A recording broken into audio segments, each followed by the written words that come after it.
na Alemanha, no século XVIII. Como sua marca inicial, nós temos a publicação Os Sofrimentos do Jovem Werther, de Goethe, de 1774.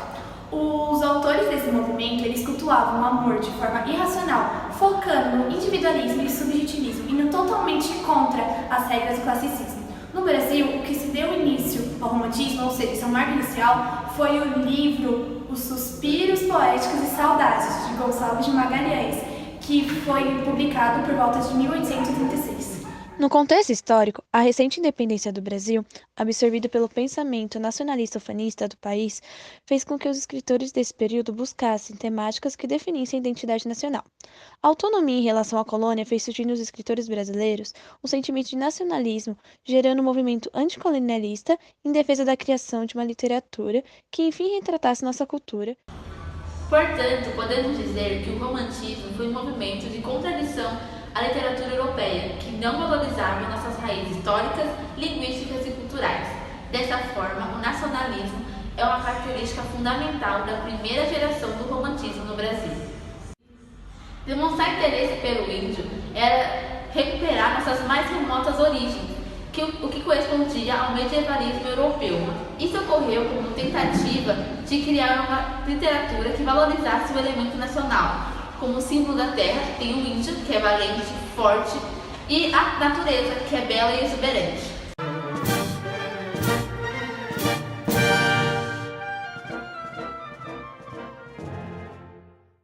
A primeira geração do romantismo tem como principais características a exaltação da natureza, a religiosidade, o sentimentalismo, o indianismo, o nacionalismo ufanista e o brasileirismo.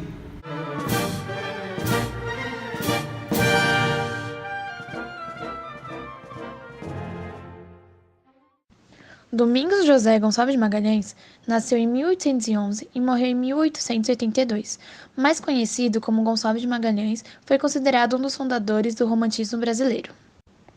Algumas de suas obras mais famosas foram Suspiros Poéticos e Saudades, em 1836, O Poeta em Inquisição, em 1839, A Confederação dos Tamoios, em 1857 e Os Indígenas do Brasil perante a História, em 1860.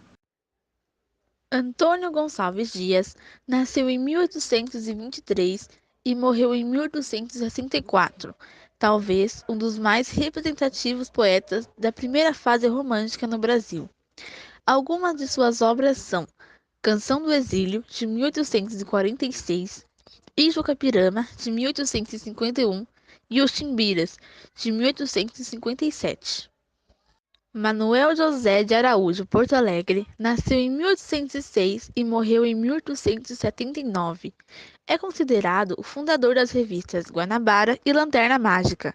Suas principais obras são A Destruição das Florestas, de 1846, Brasilianas, de 1863 e Colombo, de 1866.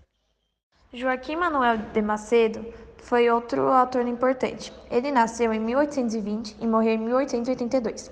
Algumas de suas obras mais famosas foram A Moreninha, em 1844, O Moço Loiro, em 1845, A Luneta Mágica, em 1869 e As Vítimas Zangozes, também realizado em 1869.